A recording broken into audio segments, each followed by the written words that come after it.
अब आपको बताते हैं केदारनाथ में दर्शन करने का समय क्या है। केदारनाथ के मंदिर के द्वार दर्शनार्थियों के लिए सुबह 6 बजे खोल दिए जाते हैं, जिसके लिए रात से ही लंबी लाइनें लगना शुरू हो जाती हैं अगर ये पीक सीजन होता है। दोपहर 3 से 5 बजे तक यहाँ पर विशेष पूजा अर्चना की जाती है, जिसके बाद मंदिर बंद हो जाता है। 5 बजे फिर मंदिर दर्शन के लिए खोल दिया जाता है और तब यहाँ पर आप दर्शन कर सकते हैं। इसके थोड़ी देर बाद भगवान शिव का यहाँ पर श्रृंगार किया जाता है, जिस दौरान कपाट थोड़ी देर के लिए बंद कर दिए जाते हैं। फिर 7:30 से 8 बजे तक यहाँ पर आरती होती है। तो आपको बता दें कि भगवान शिव की ये मूर्ति 5 मुख वाली होती है। अगर आप कभी केदारनाथ यात्रा पर जाएं तो ध्यान रखें कि ये मंदिर रात 8:30 बजे बंद हो जाता है। यहाँ आरती के लिए मंत्र कन्नड़ भाषा में बोले जाते हैं। पूजा अनुष्ठानों की श्रृंखला में महाभिषेक, रुद्राभिषेक, लघु रुद्राभिषेक और षोडशोपचार पूजा, शिव सहस्त्रमण पथ, शिव महिमा स्रोत पथ और शाम को शिव तांडव स्रोत मार्ग की परंपरा निभाई जाती है। शाम को महाभिषेक पूजा शाम 4 से 7 बजे के बीच की जाती है। केदारनाथ यात्रा पर 12 साल से कम उम्र के बच्चों को अपने साथ लेकर ना जाएं, क्योंकि यहाँ बर्फ गिरने के साथ तूफान आने की भी आशंका रहती है। तो इस तरह से खतरे जो हैं उनकी सावधानियां आपको बरतनी हैं।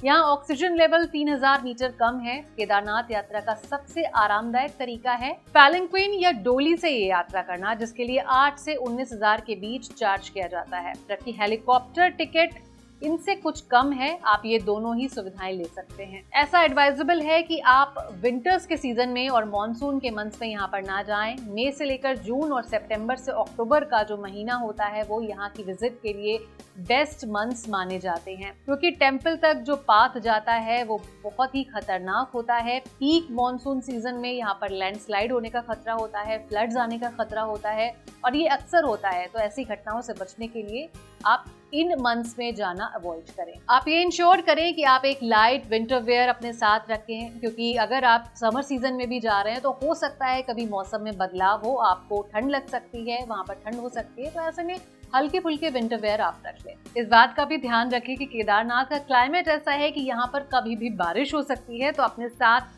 जरूरी है कि अम्ब्रेला और रेन कोट जरूर लेकर जाएं। अपने आप को ठंडी हवाओं से बचाने के लिए आपको windcheater, woollen socks, monkey caps, muffler, ये सारी चीजें रखनी जरूरी होंगी। इससे आपको जो वहाँ की चिली वेदर है उसे स्टैंड करने में, उसे बेयर करने में आपको परेशानी नहीं होगी। और एक बहुत ही इंपॉर्टेंट टिप है कि आप अपनी बॉडी को इस यात्रा के लिए प्रेपरेशन करना जरूर शुरू कर दें पहले से ही, क्योंकि वहाँ का जिस तरीके का क्लाइमेट है, वहाँ की जिस तरीके की ज्योग्राफिकल कंडीशंस हैं, आपके लिए वहाँ पर मुश्किल हो सकती है। तो अच्छा होगा कि आप पहले से कुछ एक्सरसाइजेस करें, कुछ फिजिकल एक्टिविटीज करें और तभी यात्रा प्लान करें। अपने साथ कोल्ड क्रीम्स, मॉइस्चराइजर, सनस्क्रीन, ये सारी क्रीम्स रखना ना भूलें। साथ ही अपनी मेडिकल किट में आपकी painkillers, cough syrups, antiseptic creams, muscle creams और कोल्ड और फीवर के लिए टैबलेट्स रखना ना भूलें। अगर आप ट्रैकिंग के शौकीन हैं तो ट्रैकिंग के बाद आपके लिए बहुत ज्यादा थकान वाला समय होता है, तो आप वहाँ पर डार्क चॉकलेट्स लेकर जा सकते हैं, ड्राई फ्रूट्स, ग्लूकोज, ये अपने साथ ले जाना ना भूलें। आप कहीं भी जाते हैं तो वहाँ पर शॉपिंग करना जरूर पसंद करते हैं, तो केदारनाथ में आप क्या खरीद सकते हैं? यहाँ पर बहुत सारी दुकानें हैं जहाँ पर सुवेनियर्स मिलते हैं, गिफ्ट्स मिलते हैं, केदारनाथ की फोटो मिलती है, उनकी मूर्तियां मिलती हैं। आप ये जरूर लेके जा सकते हैं। सबसे इम्पोर्टेंट चीज है जो कि है जेन्युइन रुद्राक्ष, अगर आप खरीदना चाहते हैं, जिसका बहुत ज्यादा इस्तेमाल होता है हिंदू रिचुअल्स में, उसे आप यहाँ से खरीद सकते हैं।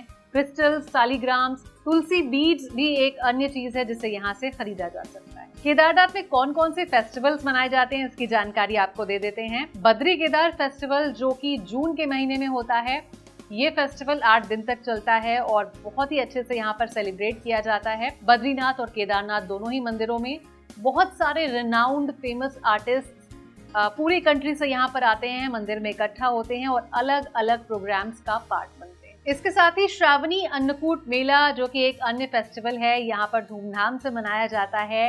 इस फेस्टिवल को अगस्त के महीने में मनाया जाता है। ये एक दिन पहले सेलिब्रेट किया जाता है रक्षाबंधन के। इस दिन रिचुअल ऐसा है कि यहाँ पर कुछ फूड आइटम्स प्रिपेयर किए जाते हैं नई फसल की खुशी में और फिर भगवान को वो चढ़ाए जाते हैं। शिवलिंग यहाँ पर सजाया जाता है, राइस, व्हीट और बाकी जो ग्रेन्स हैं, जो दालें हैं, उससे शिवलिंग को सजाया जाता है और इस तरीके से ये फेस्टिवल मनाया जाता है। इसके साथ ही समाधि पूजा एक इम्पॉर्टेंट फेस्टिवल होता है। ये पूजा परफॉर्म होती है कार्तिक महीने के पहले दिन में। जब केदारनाथ टेम्पल क्लोज होता है। इन सभी फेस्टिवल्स के अलावा बहुत सारे फेस्टिवल्स यहाँ पर धूमधाम से मनाए जाते हैं, जैसे कि होली, गणेश चतुर्थी और दिवाली। तो इस दौरान भी यहाँ पर भक्तों की भीड़ होती है। आप इन समयों पर अगर जाते हैं तो थोड़े से प्रिकॉशंस आपको लेना जरूरी हो जाता है।